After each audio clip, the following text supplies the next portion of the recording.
அடே ஓட்டப்பல்ல இங்க என்னடா டான்ஸ் ஆடிட்டு இருக்கிற? பொங்கல் வேற வருது, டான்ஸ் ஆடுற கால் வேணும், வரீங்களாடா பாட்டு பசங்களா? யார பாத்துடா ஓட்டப்பல்லாங்கிற? நாங்கெல்லாம் ஆட ஆரம்பிச்சா காசு சும்மா மழையா கொட்டு. எங்க இந்த பக்கத்து தெருவுல 6 சொறி குழந்தைங்களுக்கு வேஷம் போட்டு டான்ஸ் ஆட வச்சாங்க, அது நீங்களாடா? யார பாத்துடா சொறி குரங்குங்கிற? பாக்குறதுக்கு சொறி மீன் மாதிரி இருக்கிற, நீ என்ன பேசுறியாடா பாட்டு எம்எஸ்பி?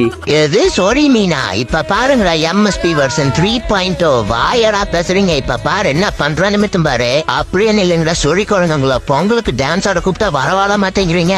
அடே பாய்ஸ், அந்த சொறி மீன் எங்க மூச்சு முட்டி கிடக்குதுன்னு பாருங்க. தரையிலேயே நீச்சல் அடிக்கும் அந்த சொறி மீன். செலவுட்டியில அதுக்கு மட்டும் உங்களுக்கு அம்மாவை பிடிக்கணும், அந்த வீடியோக்கு ஒரு லைக் மட்டும் போட்டுருங்க. அதே மாதிரி அப்பாவை பிடிக்கணும், அந்த வீடியோவை ஒரு ஆளுக்கு மட்டும் ஷேர் பண்ணிட்டுருங்க. அதே மாதிரி அப்பா அம்மா தான் உங்களுக்கு உலகம் என்ன, மறக்காம அந்த வீடியோக்கு ஒரு ரிட்டர் ஆட்டம் மட்டும் கமெண்ட் பண்ணிட்டு நீங்க நம்ம சேனலை மறக்காம சப்ஸ்கிரைப் பண்ணிடலாம். நானும் பாக்குறேன் எவ்வளவு பேருக்கு பிடிக்குது. தாயே ஏதாச்சும் இருந்தா தர்மம் போடுமா. ஆடா சொறி குழந்தைங்களா, சர்க்கஸ் பண்ணி போட்டு சைட்ல பார்ட் அண்ட் ஜப் பண்றீங்களா? இந்தாங்கடா கன்னி வெடியிலே சாவுங்கடா.